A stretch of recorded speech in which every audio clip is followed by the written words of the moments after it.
Hello enemy lovers, स्वागत है आपका हमारे चैनल पर। और आज हम देखेंगे क्लेवर्टीज के एपिसोड नंबर 5 को। इसकी आगे की कहानी को बिना किसी देरी के शुरू करते हैं। तो अब तक हमने देखा कि तो क्लेवर्टीज ने ब्रोको को मार दिया है और नेल को भी पूरी तरह से ठीक कर दिया है। तो क्या अब क्लेवर्टीज लूना के जरिए ह्यूमंस पर राज करके उन्हें समझ पाएगा, या फिर उसके रास्ते में और भी मुसीबतें उसका ही इंतजार कर रही हैं? तो चलिए देखते हैं कि आगे क्या होता है। तब क्लैन एलिसिया से हीरो वाली तलवार को छीनकर अपने पास रख लेता है, जिस वजह से एलिसिया बहुत उदास हो जाती है। तब क्लैन उससे वादा करता है कि जब उसे उस तलवार की सबसे ज्यादा जरूरत होगी, तब वह उसे उस तलवार को वापस दे देगा।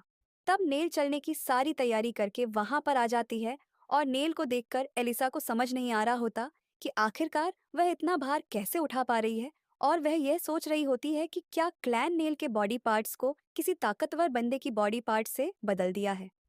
तब एलिसिया को तलवार की जरूरत होती है, और नेल उसे बताती है कि वो रोको की डेस्क के अंदर तलवारें पड़ी हैं, जिस वजह से एलिसिया एक्साइटेड हो जाती है और क्लैन से एक तलवार को लाने के लिए परमिशन मांगने लगती है, जिसकी परमिशन क्लैन दे देता है। हीरो कितनी क्यूट है ना। वो बहुत बड़ी बेवकूफ है, पर हाँ, इसने सारे गुंडों को खत्म कर दिया है और अब यह जगह भी खाली हो गई है। तो क्या तुम इस जगह को मिस करो? मेरे पास इस जगह की कोई अच्छी मेमोरीज नहीं है, पर यह एक ऐसी जगह है जहां पर मैं अपनी माँ के साथ रही, तो इसलिए इसे ऐसे खाली देखकर मुझे बुरा लग रहा है। तभी एक बंदा हवा से उन पर हमला कर देता है, और यहाँ एलिसिया इस बात से बेखबर ब्रोको के डेस्क को छानने लगती है, जहां पर उसे कुछ पैसे, आर्मर और एक तलवार मिलती है, जिसे पाकर वो बहुत खुश होती है। पर तभी क्लैन उड़ते हुए उस कमरे में आ गिरता है, जिसे देख के एलिसिया हैरान हो जाती है। ये बॉडी तो बहुत कमजोर है, मुझे लगा नहीं था कि ये इतनी दूर उड़ के आएगी। तो उस पर हमला करने वाला बंदा भी वहां पर आ जाता है, और उसे देख के एलिसिया को समझ में आ जाता है कि वह बहुत ज्यादा खतरनाक है, जिस वजह से एलिसिया अपनी तलवार बाहर निकाल लेती है। तब वो बंदा एलिसिया पर हमला कर देता है, जिससे कि एलिसिया को सिर्फ खरोच ही आती है, और वो बंदा हवा में ही एलिसिया पर हमला करना स्टार्ट कर देता है, जिन हमलों को एलिसिया अपने पूरी पावर से रोकने में लगी होती है। तब वो बंदा थोड़ा पीछे हटके हवा से एलिसिया पर हमला कर देता है, जिस वजह से एलिसिया उस घर से बाहर आकर गिरती है, और वो बंदा भी एलिसिया के साथ लड़ने के लिए बाहर आ जाता है। तुम सच में बहुत ज्यादा टफ हो, पर मुझे बस उस लड़के से मतलब है, तो इसलिए अगर तुम उसे छोड़कर यहाँ से चली जाओगी तो मैं तुम्हें छोड़ दूंगा। क्या तुम मजाक कर रहे हो? मुझे नहीं पता कि तुम उन गुंडों के साथी हो या नहीं, पर तुम एक हीरो को अंडर एस्टिमेट कर रहे हो। लगता है तुम सच में मरना चाहती हो। अगर ये काम नहीं किया तो मुझे हीरो की तलवार की जरूरत पड़ेगी। तो एलिसिया अपने माइंड के सारे थॉट्स को क्लियर कर देती है, और बस उस बंदे को मारने के ऊपर फोकस करती है, जिससे कि उस तलवार की शेप बदल जाती है, और एलिसिया एक ही बारी में उस बंदे के पास पहुंच जाती है। तब क्लैन एलिसिया को रोक देता है, और क्योंकि एलिसिया क्लैन के ऑर्डरों को मना नहीं कर सकती है, तो उसकी बॉडी अपने आप रुक जाती है, और क्लैन मुक्का मार के एलिसिया को होश में ले आता है। इस बंदे ने मिसअंडरस्टैंडिंग के कारण हम पर हमला किया है, और अगर मैंने तुम्हें रोका ना होता तो इस बंदे की लात तुम्हारी बॉडी के टुकड़े टुकड़े कर देती।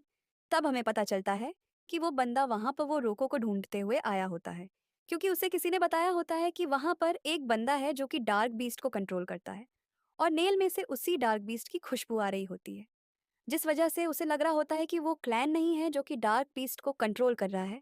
तब क्लैन को सारी बात समझ में आ जाती है, जिस वजह से वो नेल को बाहर भेज देता है। क्या मैं भी यहाँ से चली जाऊँ? नहीं, तुम यहीं रुको। और हाँ, ये बंदा एक डार्क वेस्ट है। ये एक पावरफुल इल्यूजन के इफेक्ट में है, जिस वजह से ये ह्यूमन फॉर्म में है, और कोई भी इसकी ट्रू फॉर्म को नहीं देख पा रहा है। पर मैं इतना बता सकता हूँ कि ऐसा पावरफुल इल्जन एक ही डार्क बेस्ट परफॉर्म कर सकती है, और वो है वेस्ट की लॉर्ड जेविथियर। और हाँ, उसकी और क्लिविटीज की बिल्कुल भी नहीं बनती। तब वो डार्क बेस्ट गार्ड कहता है, आखिरकार तुम हो कौन, और तुम्हें इस सब के बारे में कैसे पता? तब क्लैन गार्ड को अपनी असलियत नहीं बताता, और उसे ऐसे दिखाता है जैसे कि वह क्लेविटिस का सर्वेंट है। तब गार्ड भी अपने असली रूप में आ जाते हैं, और उन्हें बताता है कि जैसे क्लेविटिस ह्यूमन काइंड को खत्म करना चाहता है, वैसे ही जेविथियर भी ह्यूमन काइंड को खत्म करने के बारे में सोच रही है, और वो उन्हीं का सर्वेंट है। तब गार्ड क्लन को भी अपने डार्क बीस्ट होने का सबूत देने के लिए कहता है, जिस वजह से क्लन अपनी एक पूंछ निकालकर दिखा देता है। रुको जरा, यहाँ पर चल क्या रहा है? मेरे सामने दो ऐसे डार्क बीस्ट हैं जो कि ह्यूमंस की तरह दिखते ही नहीं, बल्कि उनकी तरह बात भी कर सकते हैं। और मुझे पता नहीं था कि क्लिविटीज के अलावा भी कोई डार्क बीस्ट है। तो क्या इसका मतलब हम हीरोज गलत फाइट कर रहे थे? लगता है ये दुनिया जितनी मैं सोच रही थी उससे भी छोटी है। तब क्लैन एलिसिया का माइंड पढ़ लेता है और उसे बताता है कि बहुत से डार्क बीस्ट ह्यूमन फॉर्म नहीं ले सकते और ना ही बोल सकते। तो इसलिए उसे इतनी चिंता नहीं करनी चाहिए। जेविथियर के अलावा कोई भी डार्क बेस्ट ह्यूमर्स के साथ इन्वॉल्व नहीं होना चाहता। हम सभी लोग ह्यूमर्स को कमज़ोर समझते हैं, तो इसलिए उनसे बात करना हमारे लिए बेइज्जती की बात है। तब गार्ड कहता है, तुम बिल्कुल सही कह रहे हो। तो फिर मुझे यह बताओ कि आखिरकार एक हीरो तुम्हारे साथ क्या कर रही है? ये तो हमारे दुश्मन है ना? तब क्लैन कहता है, यह सच है कि यह एक हीरो है, पर इस टाइम ये मेरे स्पेल की वजह से मेरे काबू में है और इसके जरिए मैं यह सीख रहा हूँ कि ह्यूमंस कैसे जीते हैं और जो बाकी दो हैं वो भी मेरी इसी में मदद कर रहे हैं। तो अब तुम बताओ कि आखिरकार जेविथियर ह्यूमंस को खत्म करने के बारे में क्यों सोच रही है? जिस जेविथियर को तो मैं जानता हूँ, उसे तो ह्यूमंस को ऑब्जर्व करने में ज्यादा मजा आता है और ऊपर से जो ओनर गिटीज है वो तो उससे पूछते हैं, तो आखिर का बदल क्या गया है?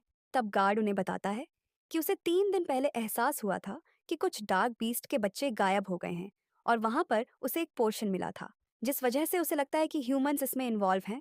तो इसलिए जेविथियर ने उसे ह्यूमंस की दुनिया में इन्वेस्टिगेट करने भेजा होता है और उसे पूरी आज़ादी दी होती है कि अगर उसे अपनी थ्योरी पर विश्वास हो जाएगा तो वो ह्यूमनॉइड्स को खत्म कर सकता है। मुझे यकीन नहीं आ रहा कि युवतिया ने मेरे मास्टर से पहले ही यह सब कुछ सोच लिया। तो गार्ड कहता है, साउथ वाले माउंटेन्स की तरफ भी कुछ डार्क बीस्ट के बच्चे गायब हुए हैं, तो इसी वजह से मैं यहाँ पर क्लूज को सर्च करते हुए आया हूँ। तो क्लैन कहता है, मुझे माफ कर देना, जिस बंदे को तुम ढूंढ रहे हो उसे मैंने मार दिया है और ऊपर से मैंने उस डार्क बीस्ट को भी मार दिया है क्योंकि उसने मुझ पर हमला किया था। पर मुझे लगता है कि डार्क बीस्ट के अलावा और भी बच्चे गायब हो रहे हैं, क्योंकि यहाँ मुझे एक लड़की ने बताया था कि यहाँ पर कुछ बंदे टैलेंट के नाम पर वहाँ पर आए हुए बच्चों को ले जाते हैं और उन लोगों से तो ब्रो को भी डरता है। तभी मैं सोच रही हूँ यहाँ पर कुछ गड़बड़ है। तो इसका मतलब नेल के जो 3 बच्चे थे, उन्हें भी तुम्हें नहीं मारा है। हाँ, वो मैंने किया है क्योंकि यहाँ पर अगर कोई किसी को बर्थ देता है, तो उसे बेच दिया जाता है। तो इसलिए यहाँ पर एक रूल है कि हम में से कोई भी लड़की प्रेग्नेंट नहीं हो सकती। अननेल बेवकूफ़ थी। मैं समझ रहा हूँ कि तुम क्या कहना चाह रही हो, पर नेल ने मुझे बताया था कि वह भी यहीं पर पली-बड़ी है। तो इसका मतलब उसकी माँ ने भी उसे तब तक छुपा कर रखा था, जब तक वो बड़ी नहीं हो गई। पर तुम लोगों ने ऐसा कुछ भी नहीं किया। तब क्लैन कार्ड को समझाता है कि डार्क बीस्ट और ह्यूमन के बच्चों को चुराना आपस में लिंक्ड है और जिस टैलेंट को ये लोग ढूंढ रहे हैं, वो मैजिक है। तभी एलिसिया को कुछ याद आता है, जिसके बारे में क्लेविटीज उससे पूछने लगता है, मैं मैजिक यूज़ नहीं कर सकती। तो मैं इसके बारे में ज़्यादा कुछ नहीं जानती, पर मुझे लगता है यह उनका काम है और वो लोग हैं जो कि मैजिक को वॉर में टूल की तरह यूज़ करते हैं और इन्हें विज़ार्ड्स कहा जाता है। कुछ टाइम पहले तक तलवारों से लड़ाई लड़ी जाती थी, पर उसके बाद विज़ार्ड्स आ गए और इस टाइम कौन जीतेगा और कौन हारेगा, वह इस चीज़ पर डिपेंड करेगा कि उनके पास विज़ार्ड की पावर कितनी ज़्यादा है। और पहली बार विज़ार्ड को बैटलर फील्ड में लाने वाला बुलेट आर्मी का जनरल डल था, जिसे ड्रैगन स्लेयर भी कहा जाता है और यह वही बंदा है जिसने मेरे डैड को मारा है। तब यहाँ पर हमें पता चलता है कि हाइडम पर कब्जा करने के लिए बुलेट राज ने जनरल ड्रैग को आर्मी के साथ भेजा होता है और एस्लिन की आर्मी उन्हें रोक रही होती है।